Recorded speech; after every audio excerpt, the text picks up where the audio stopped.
Denise, seja bem-vinda, minha amiga. Obrigada, boa tarde. Boa tarde. Um prazer ter você aqui comigo, viu? Sabe que me dá uma alegria quando eu ouço alguém dizer boa tarde. O sotaque, né? É, É, pois aqui no é. Amapá eles dizem, de onde você é, que o seu sotaque não é daqui. E quando eu chego em São Paulo, minha mãe fala, você fala tão diferente agora, eu já não tenho mais lugar. Você já não fala mais porta? É, eu acho que eu falo menos porta, mas pra cá ainda eu falo muita porta. É, mas que legal, que bacana. Olha, a turma tá entrando. Boa tarde, Gustavo tá aqui. Cleire, Luiz É a Pri. Beto. Ah, que legal. A Boa turma tá entrando. tarde. Teremos hoje um bate-papo bem gostoso, né, Denise? De um tema que é bastante interessante, né? Que motiva as pessoas a saberem mais, a quererem conhecer sobre esse universo que chama tanta atenção, né? A questão da psicopatia, né? E nós vamos falar especificamente do psicopata corporativo. Nós já estamos no horário, eu gostaria de apresentar, então, minha grande amiga Denise, fizemos 5 anos de faculdade juntas, tive a honra de conviver com ela durante esse tempo, e é uma pessoa que tem feito muito por mim, né? Eu digo que ela me dá dicas valiosas, assim, dicas de US$ 1 milhão, né, Denise? Ela Que que me bom. incentivou, sim, a fazer muito do que eu já fiz na minha vida, inclusive a questão das palestras, né, a questão do Detran, isso eu devo muito ao teu incentivo e apoio, viu? Muito obrigada, minha amiga. É um A prazer saber que Denise, te influenciei positivamente. muito.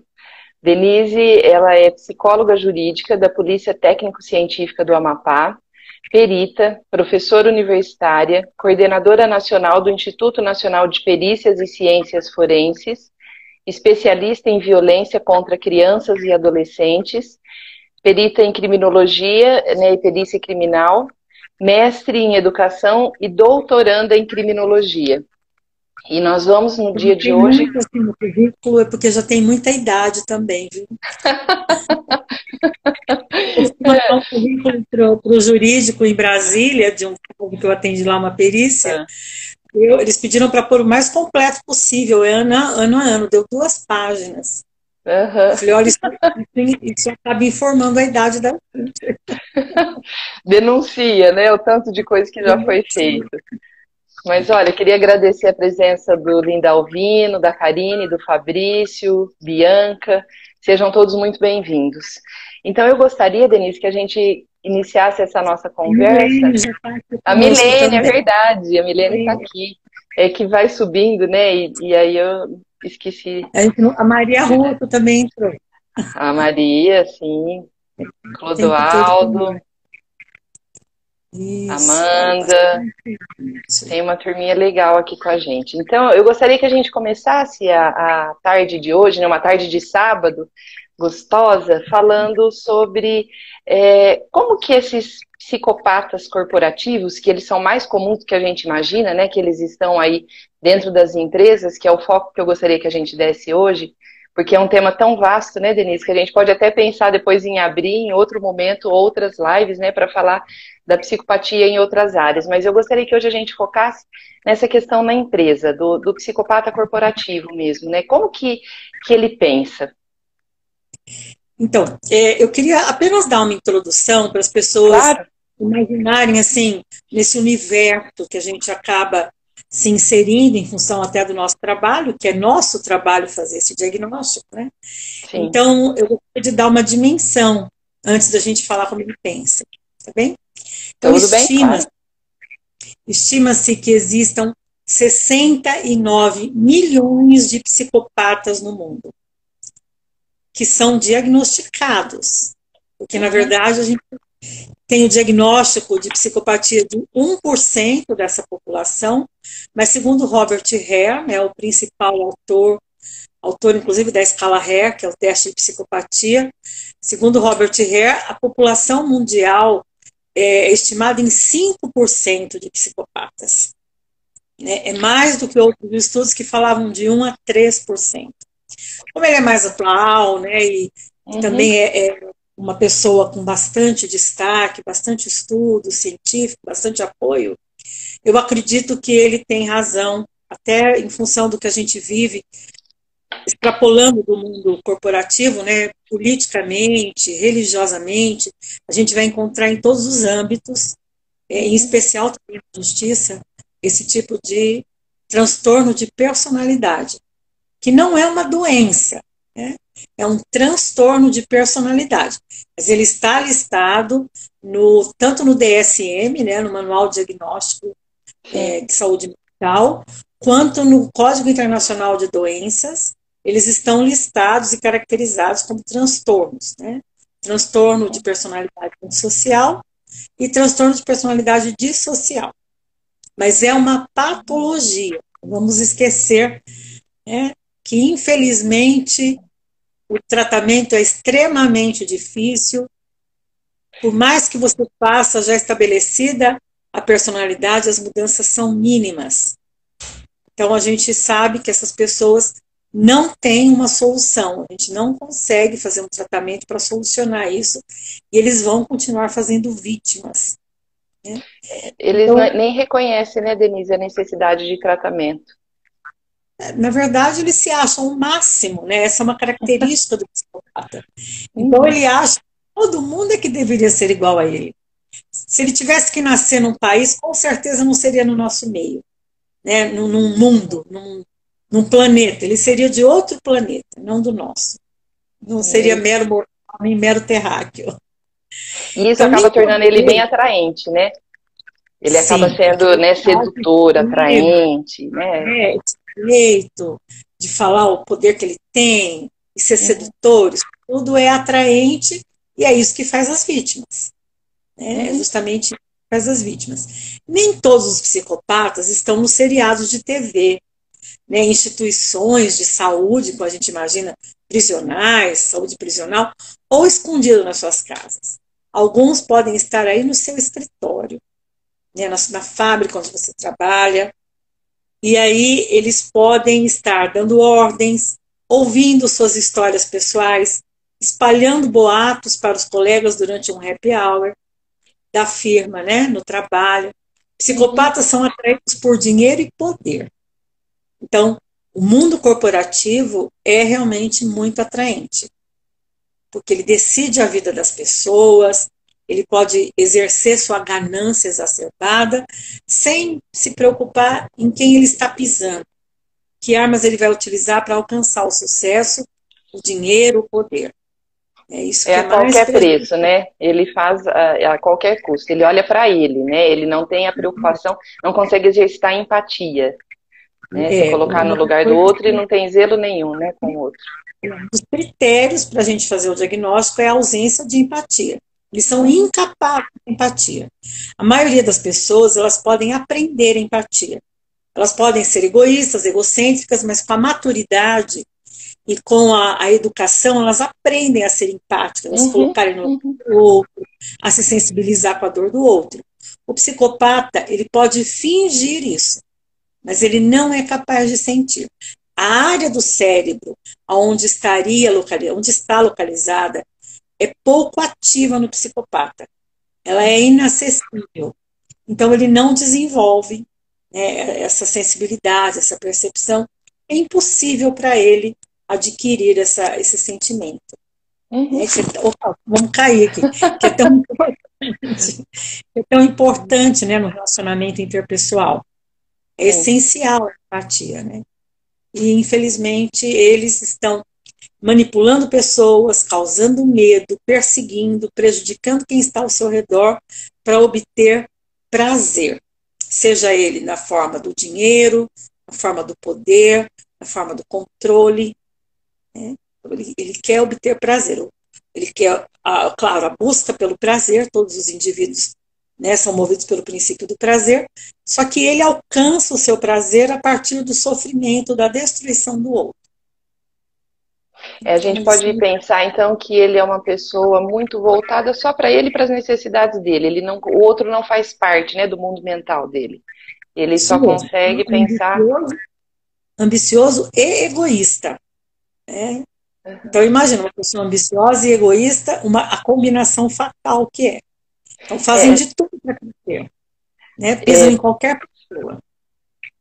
A Milene está falando que eles não se importam com a dor do outro, né? E eu acho que é importante a gente destacar que nós vamos falando assim, né, nessa introdução que você propôs aqui, mas que vai parecendo que ele é um monstro, né? Mas não é. Ele é uma pessoa que pode ser muito agradável, ele pode ser extremamente sedutor nesse aspecto mesmo. Pode parecer bonzinho, parecer que é amigo, né? Parecer uma pessoa legal. Ele sabe fingir muito bem. Dissimulado, ele faz né? a leitura das outras pessoas rapidamente.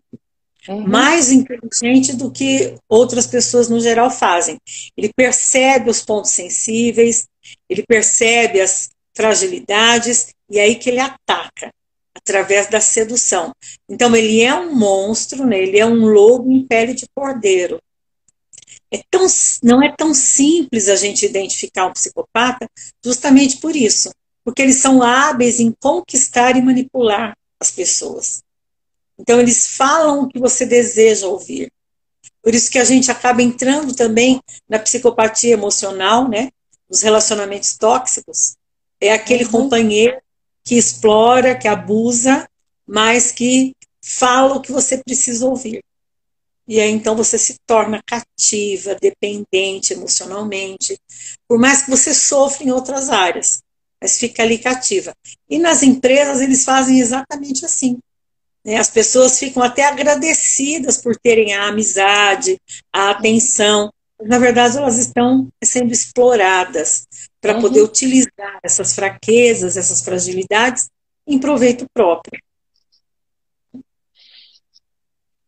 Uma coisa que eu acho interessante falar na corporação é que, em geral, o psicopata ele faz com que o outro pense que ele é muito eficiente, que ele tem uma boa lábia, né? Ele é sedutor, ele é charmoso. Então, ele é craque em responder sem responder. Né? Você pergunta, mas ele sempre dá uma saidinha, volta o assunto para você. E aí ele se passa como uma pessoa inteligente, você se sente interessado em fazer por ele. Né? Ele tem esse papel, essa função de ser uma pessoa que você admira, ele faz isso através das mentiras e das situações que ele simula, que a mentira é outra característica do... Ele não consegue viver sem a mentira, ele mente até sem necessidade, ele é compulsivo. Ele vai contar para você que ele chegou atrasado, ele inventa que ele passou por um acidente, tinha uma pessoa, ele que telefonou. Não tem nada a ver, não aconteceu nada disso, mas ele não aguenta. Ele precisa criar uma lorota para conquistar, para atrair a atenção. Para sensibilizar o outro, né? Sabe o que eu estou lembrando, Denise? Você deve ter assistido alguns anos atrás também a entrevista no programa do Amaury Júnior, daquele que falou que era filho do dono da Gol. Sim, eu assisti. Lembra? Né? Eu assisti ao vivo quando estava acontecendo, né? E ele se passou, nossa, uma pessoa agradável, um papo fluente, né? Muito bacana. Entrevista com a Amaury, a gente ainda não sabia que ele era um pilantra. Não, acho que depois de uns dias, né? 3, 4 dias. Celebridade, né? Ele participou como uma celebridade. Sim. E falando muito bem, sorridente, agradável, né? E eu li depois, que até depois que ele foi preso, que uma pessoa propôs escrever um livro com ele e ele conseguiu ainda assim fazer uma lorota com ela e tirar a vantagem que ela conta no livro também, né? Que ele conseguiu passar a perna. Tamanho poder da lábia e do convencimento. Ela já sabendo que ele era um pilantra. Já sabendo, exato, já tendo, né? E já tendo o diagnóstico mesmo, já tendo a descrição. Né? E ainda assim foi enrolado. Conseguiu, ele conseguiu ainda assim fazer com que ela caísse, que ela acaba contando isso no livro. E realmente, né? A gente fica surpreso assim com a capacidade que eles têm, o jeito como eles têm de fazer. Então a gente fica tão atraído pela conversa que é uma coisa que engana de verdade, por mais esperta e inteligente que a outra pessoa seja. Eu uma vez levei os meus alunos no Instituto Penitenciário, meus estagiários de psicologia jurídica, e eu chamei uma pessoa para eles ouvirem, né? Foi um crime, ele era um psicopata, ele cometeu um crime, foi um crime só, não chegou a ser um serial killer. Mas assim, foi um advogado que ele e o filho mataram, enrolaram no tapete, guardaram debaixo da cama. Aí, quando foi de noite, tiraram, puseram fogo no carro. Na verdade, eles criaram o crime perfeito. A única coisa que deu errado é que o celular, o cara ficou com o celular porque era um iPhone. Aí, com o celular, depois de 6 meses, ele ligou o celular. Quando ligou o celular, a perícia pegou. Chegou até a casa. O perito, é muito legal o trabalho de local de crime. O perito olhou, tinha a cama, tinha um guarda-roupa. E o lugar da televisão, aquela suporte na parede, a pessoa para assistir a televisão naquela posição tinha que sentar dentro do guarda-roupa. Aí pensaram, isso aqui deve estar em posição trocada, né? Os peritos, então, tiraram os móveis e passaram luminol. E encontraram a posição antiga da cama e sangue aonde ele sangrou, que ele ficou guardado num tapete de sala. Então, assim, é um trabalho maravilhoso, muito difícil de descobrir, mas que foi descoberto. Então, eu chamei os alunos, né, para conversarem, para ele contar como era. Ele não contou o crime ainda. Ele primeiro contou como era na penitenciária, os banhos de sol e tal. Os alunos ficaram maravilhados assim, com o jeito dele contar, porque ele era cheio de charme, pessoal, ele já faleceu. Faleceu dentro da penitenciária. Mas ele era cheio de charme, né, de jeito assim, de falar, de ilustrar, muito bom falante. Ficou todo mundo, eram 8 alunos, ficaram todos assim maravilhados. Aí eu deixei, para eles terem realmente essa sensação. Quando nós voltamos na semana seguinte para o estágio, eu chamei novamente o preso para ele contar qual foi o crime. Aí eles ficaram estarrecidos, porque o crime ficou muito famoso aqui em Macapá. Eles ficaram estarrecidos que eles estavam diante de um homicida, um psicopata homicida. Claro que eu tive autorização dele para eles terem acesso e tudo mais. Mas foi assim, um laboratório maravilhoso. Porque, de fato, as pessoas acham que elas vão bater o olho e vão identificar um psicopata. Não, muito pelo contrário, né? Claro. Eu gostaria de destacar, quando eu estive com o Dr. Robert Hare, quando ele esteve aqui no Brasil, né, em Curitiba, ele sinalizou que apenas 3% da população, né, de psicopatas é que é agressivo, que é violento.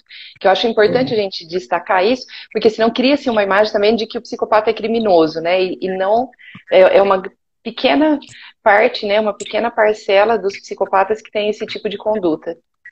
E no crime, por exemplo, interessante você falar, a gente, dentro da penitenciária, nós temos apenas 20% dos presos que são psicopatas. Os outros 80% que cometem crime, inclusive de homicídio, não são psicopatas. Podem ter personalidades marginais, outros transtornos de personalidade, mas não são psicopatas. Então você vê, a grande maioria realmente não está envolvida com o crime.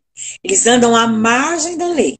Agora, dos 20% dentro da penitenciária, 86% são serial killers.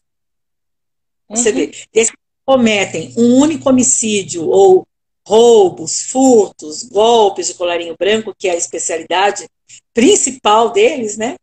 Eles são apenas 14%. 86% desses 20% são serial killers. Então, são muito violentos, são perversos.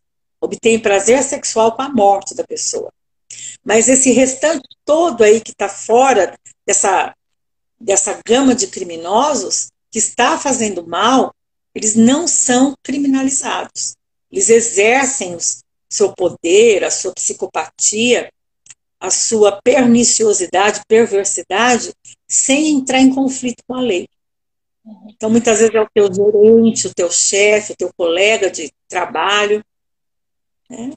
Sim, eu gostaria só de comentar que o Gustavo falou, citou, né, o filme O Lobo de Wall Street, que ele falou que é bem oportuno, né, com esse nosso tema, É e a Milene verdade. falou que aqui em São José do Rio Preto teve um sociólogo que atendeu como médico do trabalho sem nunca ter feito medicina, né, então é muito interessante, atendeu durante muitos anos, né, e eu gostaria de agradecer a presença do Erlo, da Miriam, o Ildecir, a Márcia, a Lígia, a Tati, minha querida Tati que está aqui, a Josi, a Ferreira, Camila, Miraneide, Jamaira, a Laís, obrigada, Iranês é viu? minha aluna, foi minha aluna de perícia, minha aluna do mestrado. Já Olha foi, que é uma bacana. índia daqui do Amapá, né? Na verdade, de Vigia, lá no Pará. Ela Que legal. foi, já foi para a Europa fazer a parte do mestrado que faz em Portugal, é uma índia europeia já. A Mariana Souza Cruz é coordenadora do curso de psicologia em Roraima, né, em Boa Poxa, Vista, que honra. Muito obrigada pela presença, hein? Muito na bacana. Universidade Juliano chegou Catedral. A agora. Mariana está aqui conosco. Muito bom, Camila, fico muito contente. olha. Então, de certa forma, Denise, a gente já está falando como que ele pensa, né? Como que esse psicopata vai articulando para se posicionar, para seduzir, para conquistar aquilo que ele quer, né? Então, da mesma forma como os psicopatas mais violentos, os de colarinho branco não pensam no bem-estar das outras pessoas. Não é bem Uhum, o que ele pensa, é o que ele não pensa. Né? Porque a sim. gente, quando toma uma decisão, a gente até se posiciona para saber se não vai prejudicar, se não tem um caminho melhor. O psicopata não tem essa preocupação, ele não pensa no bem-estar. Também Uhum, não sente culpa quando faz isso. Nós, quando temos que tomar a decisão de demitir alguém, a gente busca alguns parâmetros. Se é pai de família, se o companheiro está empregado, a gente acaba tendo alguns critérios para auxiliar. Não é simplesmente manda embora aquela pessoa, a gente tem todo um cuidado se está perto da uhum. aposentadoria, porque a gente faz essa coisa da empatia. E o psicopata não, ele simplesmente está demitido, tem até prazer nesse tá demitido e não sente culpa quando isso acontece, né? Não pensa muito bem para fazer, só simplesmente busca o que vai ser mais vantajoso, seja para obter prazer ou para obter lucro. Eles passam por cima das regras, vamos cair de novo aqui, passam por cima das regras, eu me movimento, Sim. eles passam por cima das regras, estejam elas formalizadas ou não. Porque muitas das regras, elas são estabelecidas eticamente. A gente não está escrito se pode ou se não pode, mas a gente tem parâmetros morais e éticos. Para o psicopata, isso nem existe. Ele se sente acima. Isso é coisa para gente tonta. Eu já ouvi isso de um psicopata.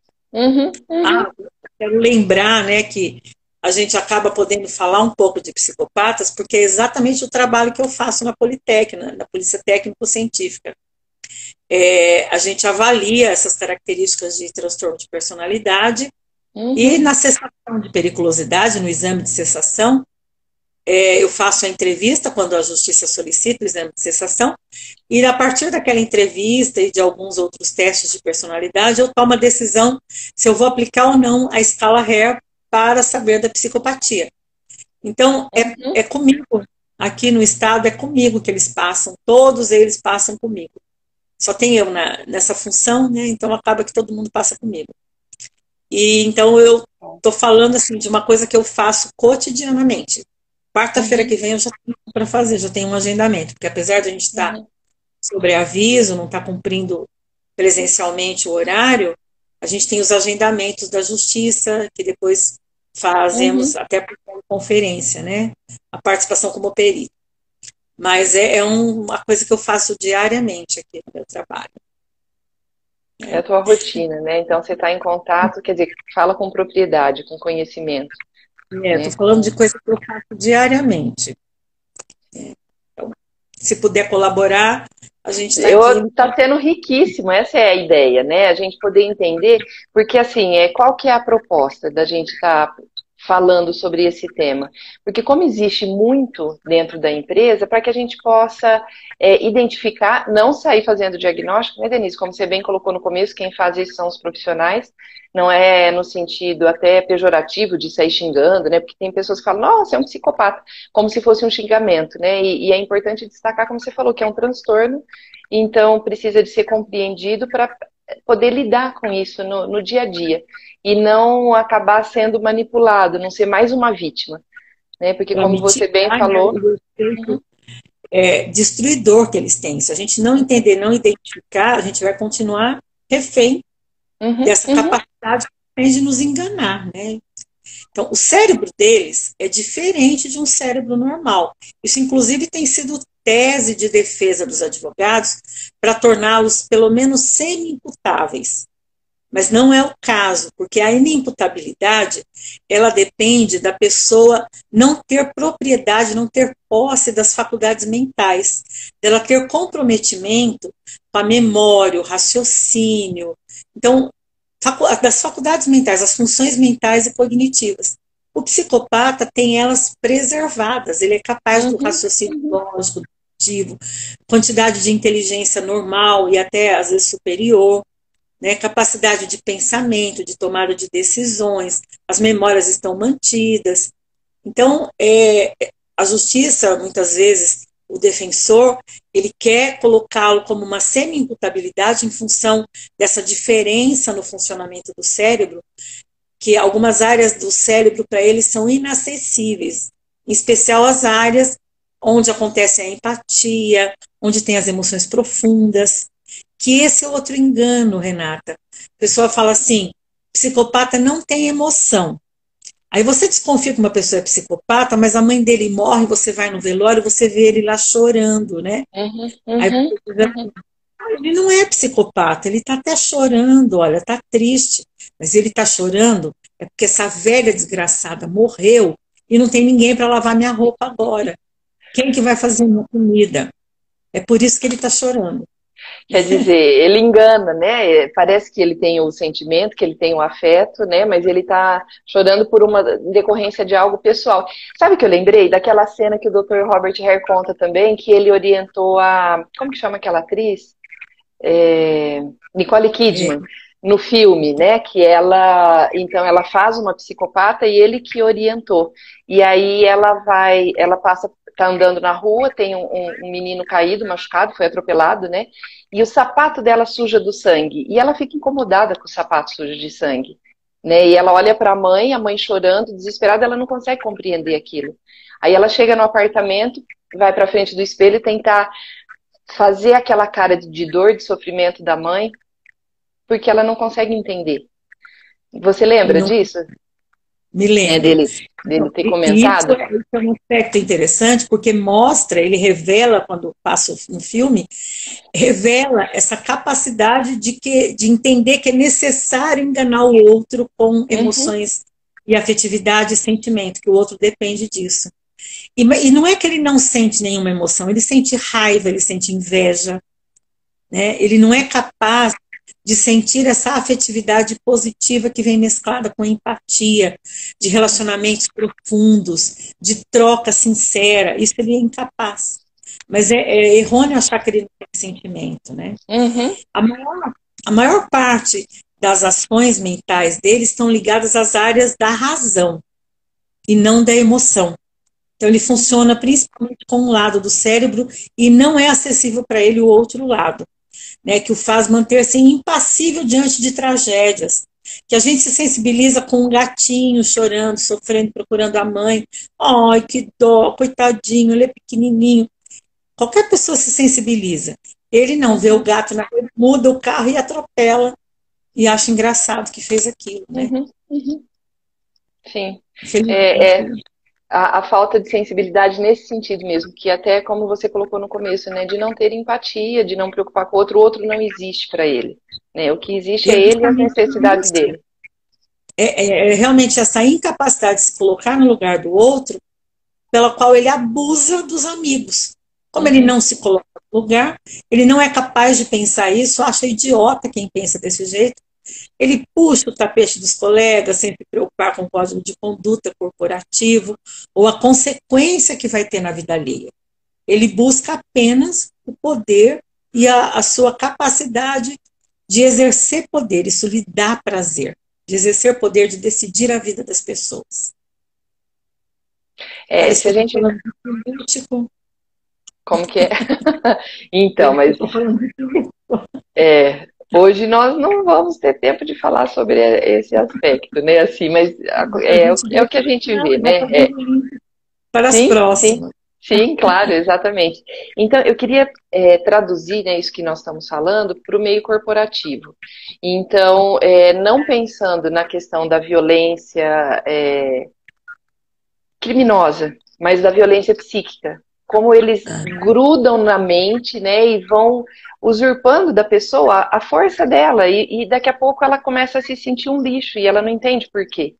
Então, essas pessoas no universo da empresa, elas podem, com muito jeitinho, né, mas com requintes de crueldade emocional, trazer as pessoas para perto, manipular e depois descartar, ou então a pessoa pode até adoecer, né, quem está se relacionando com alguém desse nível.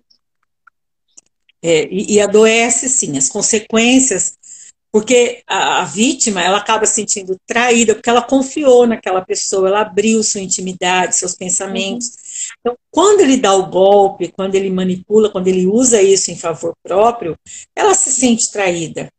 E você ter que frequentar um local de trabalho que tem essa pessoa que te fez tão mal, e você continua lá, ela continua sendo seu chefe, ela continua te assediando, praticando bullying. Então, isso vai exacerbando na personalidade, nos comportamentos, nos transtornos, na saúde mental, e acaba que decorre uma depressão, uma síndrome do pânico, uma ansiedade. Então, você pode, sim, adoecer bastante em função de ter sido vítima de um psicopata. E o que ele vai fazer quando você adoecer? Ele vai te demitir, sem dó nem piedade. Então, há muitos psicopatas que são violentos, né, que a gente acaba vendo nos filmes.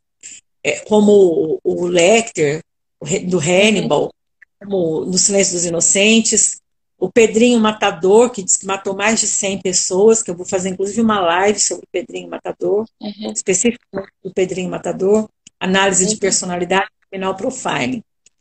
Então, por isso que a cadeia é um lugar onde você encontra alguns, mas a grande maioria está na rua, trabalhando do teu lado, é seu vizinho, às vezes até seu marido, seu filho, seu irmão, seu pai, seu padrinho.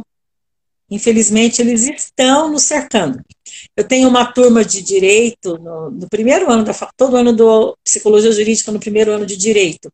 Então, as salas são muito grandes, né, 80 alunos. Aí eu digo, olha, pelo menos 4 alunos dos que estão aqui são psicopatas. É o que a estatística me diz.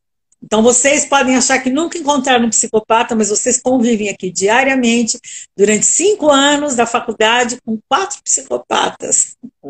E vocês vão saber isso só quando eles fizerem mal, porque até esse dia eles são muito charmosos, muito agradáveis, né? Enganam muito bem. Dissimulado, né? Bastante. Agora, lembrou bem você, necessariamente um psicopata não vira um assassino. A maioria deles continua vivendo entre nós sem cometer crimes de homicídio, um roubo, mas eles furtam, dão golpes e roubam a sua alma, o que é pior. Sim. Eu gostaria de destacar isso para que a gente pudesse trazer para a realidade cotidiana das pessoas mesmo, né? Nossa, dentro do ambiente corporativo. Que a pessoa realmente passa por cima do outro, né? Puxa o tapete e é a qualquer custo. Eu acho que isso é um ponto de destaque, né? Então, ele derruba colegas, ele simula que ele é bacana, ele convida você para fazer algum trabalho junto para sugar o teu conhecimento, né? Enfim, cria-se uma série de situações para que ele tome vantagem. Então, e tem uma coisa muito perniciosa também, muito perversa. como eles são manipuladores e não assumem responsabilidades, eles acabam atribuindo os erros às outras pessoas, sempre alguém é o culpado, e acaba também que pega o crédito do trabalho do outro para si. Né? Ele rouba isso também. Ele toma para si o crédito do trabalho do outro. E isso, no mundo corporativo, é muito importante, porque é assim que as pessoas alcançam posições de liderança, de segurança no trabalho. Ele rouba isso delas. Essa é uma das armadilhas que eles preparam e que a maioria das pessoas cai, porque de fato é muito difícil identificar. Então, a gente está falando de uma coisa comum e que as pessoas precisam começar a se proteger mais, né? A mentalmente se proteger dessa invasão, que acaba sendo uma invasão, né? Uma invasão mental. Emocionalmente também, né? Porque eles são perversos e aí sugam também o seu emocional, né? Sugam você de todas as maneiras, são parasitas, né? Só que são aqueles parasitas que você quer estar junto, que você gosta da companhia, que você se sente atraído, né, pela personalidade, pela característica de bom humor, mas tudo aquilo é simulado, não é verdadeiro, não é sincero. É para ele obter o que ele quer, né? Só o que ele quer. Uma coisa importante, Renata, eles não toleram ser contrariados. É aquele chefe legal que não você falar isso. Ser contrariado. Se entedia facilmente, não gosta do trabalho rotineiro, ele passa essa bola para os outros fazerem. Mas com essa lábia, com esse charme, as pessoas fazem felizes. E depois ele pega para si o crédito do trabalho da outra pessoa. E se contrariar, ele rapidamente tem uma reação. Também eles não têm, eles não suportam muito, não toleram serem rejeitados. Se você não gostar de alguma coisa, fizer uma crítica, eles têm uma reação violenta, emocional. Ele pode até se cumprir naquele momento, mas ele vai se tornar perverso, malvado com você. Porque também a vingança é um dos sentimentos que eles alimentam. Né?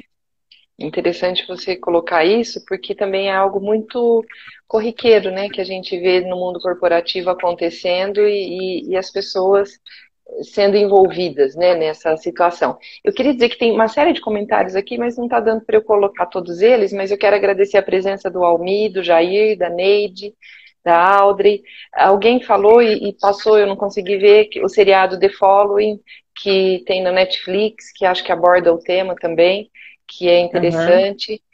Né? O Gustavo falou que uma frase do Maquiavel, né, é mais seguro ser temido que ser amado, que pode ser um padrão de pensamento, né, do psicopata.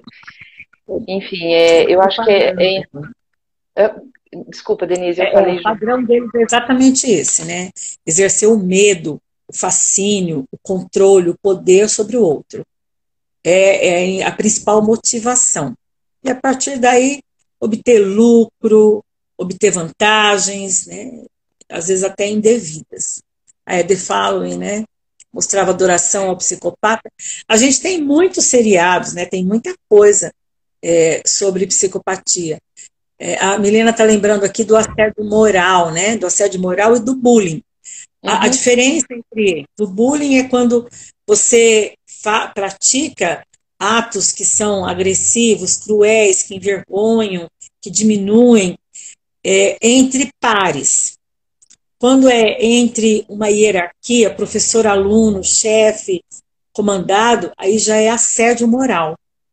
Então, na lei tem essa classificação aí que é importante. Então, mas eles praticam bullying ou assédio moral? Vai depender do nível de equidade ou nível hierárquico que ele está exercendo a sua perniciosidade.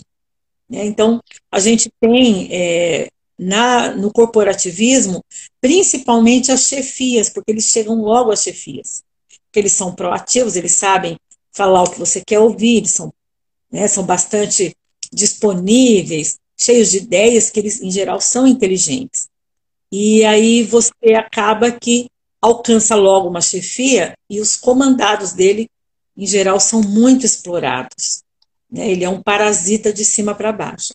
Então, realmente, é uma coisa para se preocupar, porque vai te sugar e você ainda vai ficar desempregado.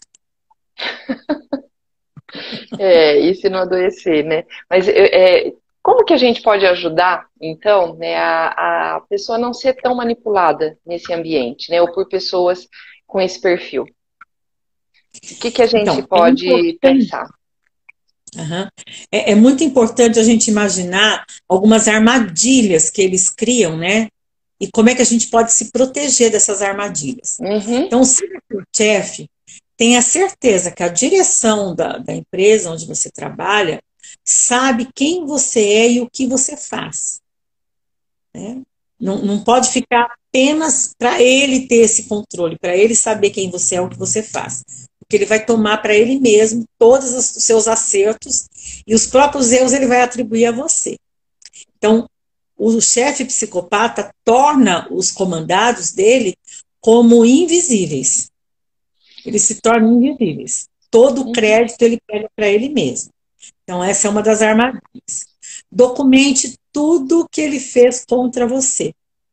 Porque a gente que tem a índole boa, né, as pessoas que gostam de colaborar, que são pessoas do bem, né, que a gente fala, é gente de Deus, né, as pessoas que são assim, elas perdoam também mais facilmente. Então ele faz lá uma coisa, você fala, fica chateado, mas depois ele vem com aquele papo, com aquele charme.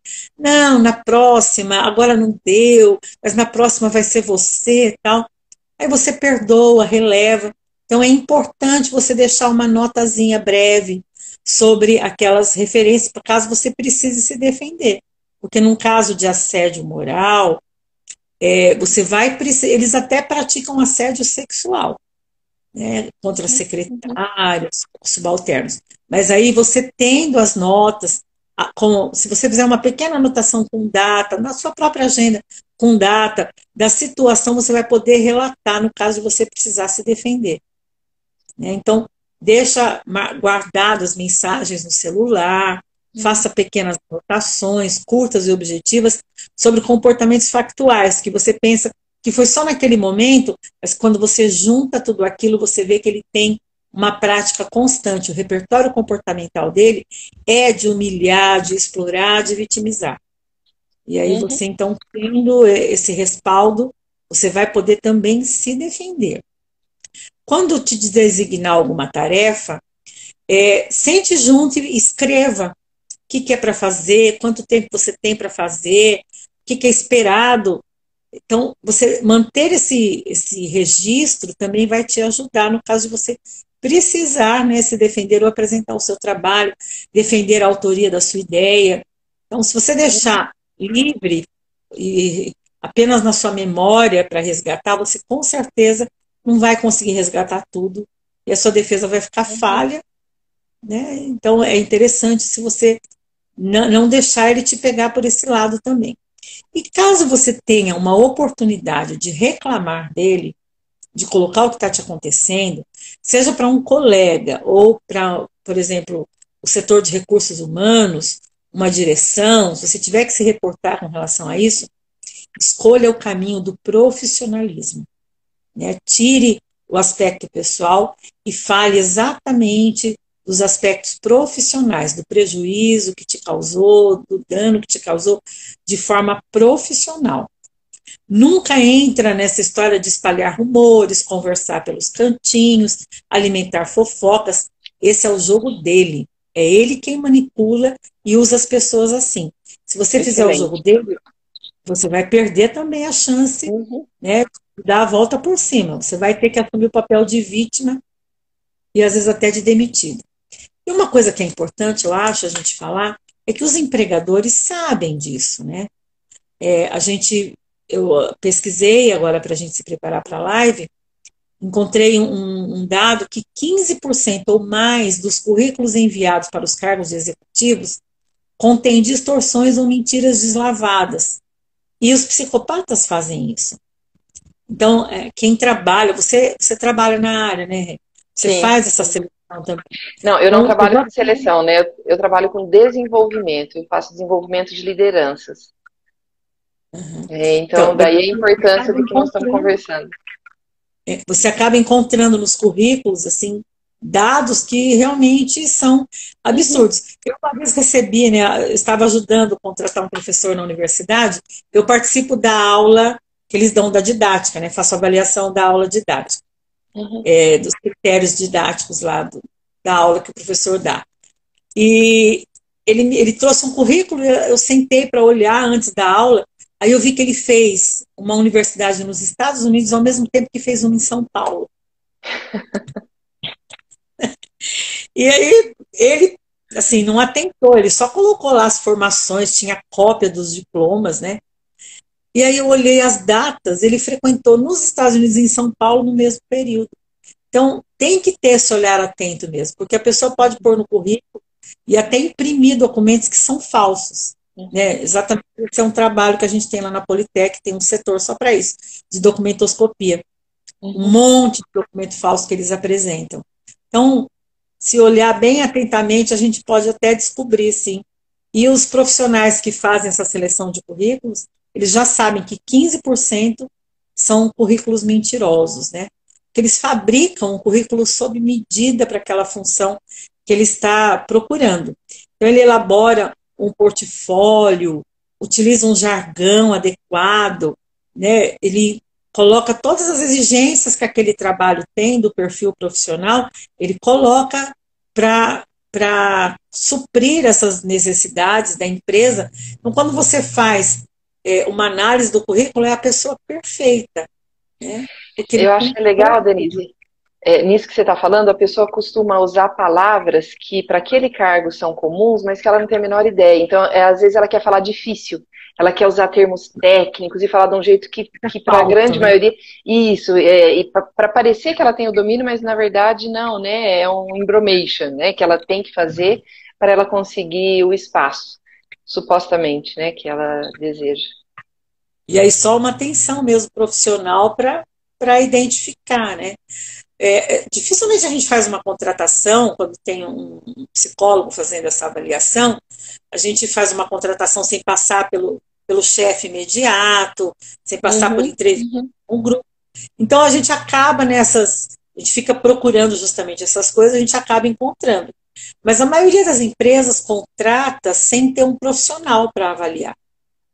Eu uma vez estava procurando uma moça para trabalhar na minha casa, para auxiliar a senhora que trabalhava comigo a cuidar dos meus meninos, né? Tive 2 filhos, 1 ano de diferença. Então, quando saíam da escolinha, que eu sempre preferi deixar na escolinha, mas o tempo que saía da escolinha e ficava em casa até eu chegar, eu queria contratar uma pessoa para ficar junto. E aí eu apliquei um teste, um HTP, um teste de personalidade, porque, poxa vida, era para os meus filhos, né?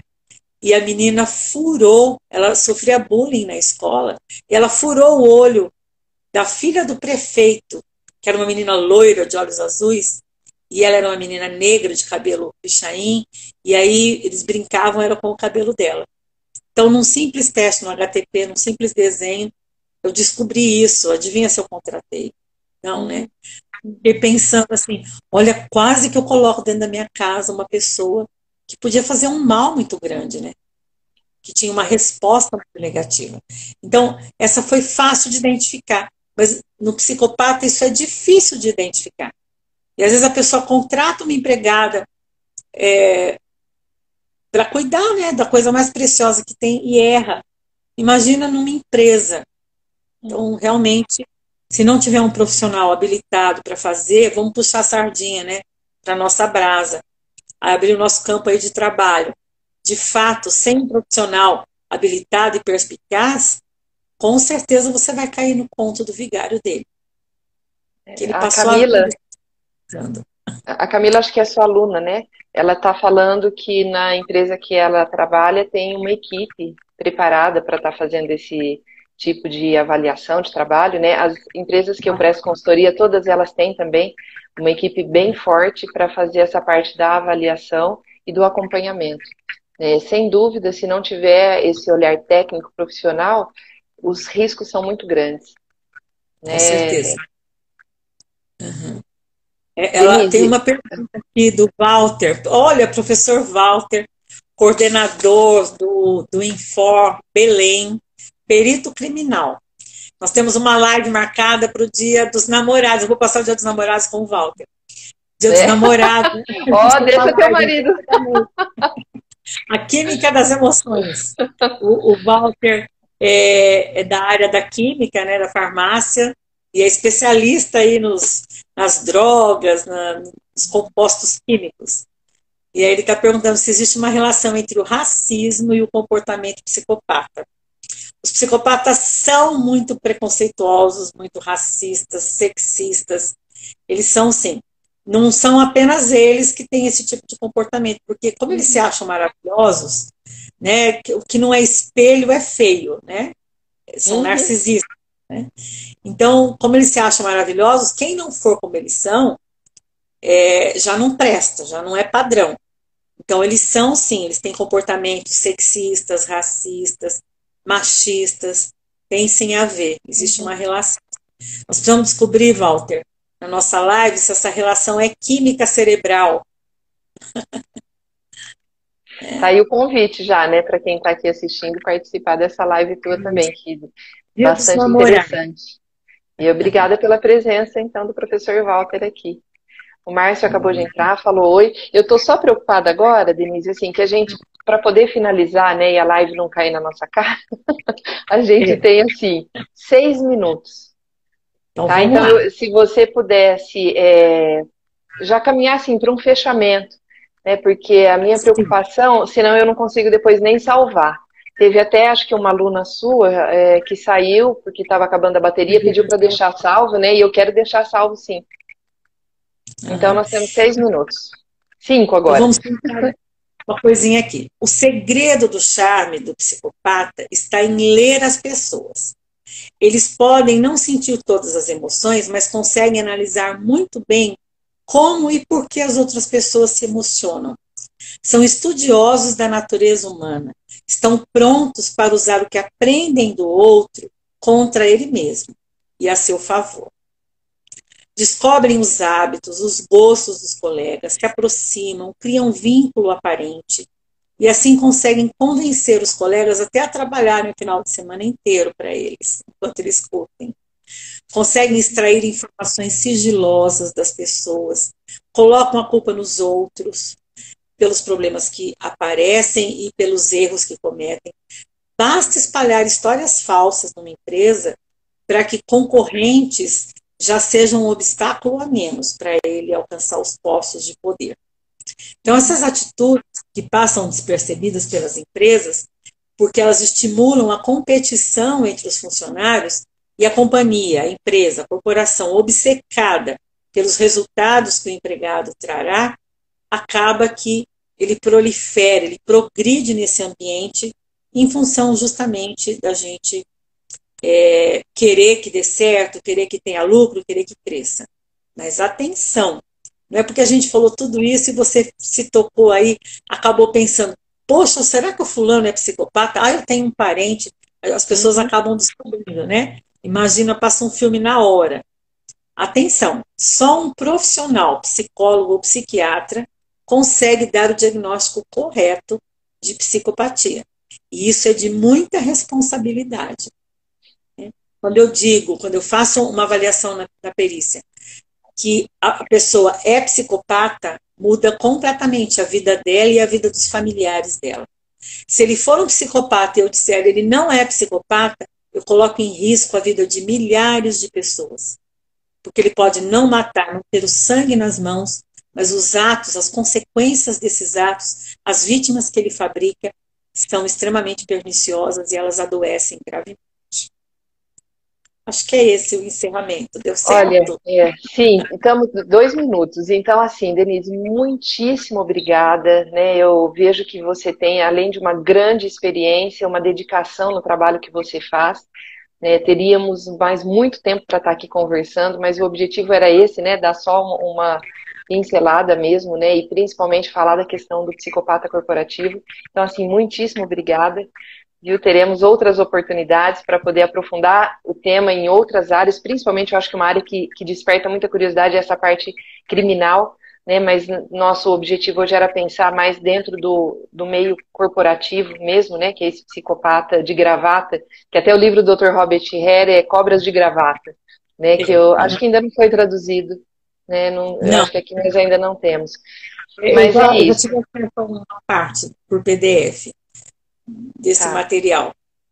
Então, eu é que agradeço, Renato, foi um prazer, é sempre um prazer quando você me convida, porque eu tenho grande admiração por você, pelo seu trabalho, pela sua força, pela sua capacidade. Você é muito inteligente, sempre foi muito prazer estar perto de você, estudarmos juntas, e volte e meia nos falamos, nos encontramos. Sim. Estou com muita saudade, eu espero que em janeiro a gente possa fazer o encontro dos 30 anos de formadas, né? Se Deus quiser, faremos. Vamos fazer sim, viu? Fazer uma aula Nós da vamos saudade conseguir. também, É, né? Foi sim. realmente um prazer. Quero deixar um aviso aqui que nós estaremos lançando aulas através do Infor, aulas em EAD, sobre psiquiatria forense, é a primeira aula, depois nós vamos fazer um criminal profiling e depois autópsia psicológica. Está todo mundo convidado aí para entrar, mergulhar um pouquinho aí nesse universo da psicologia jurídica. Muito obrigada. Eu que agradeço. Um beijo e até a Beijo. próxima. Tchau. Até. Tchau.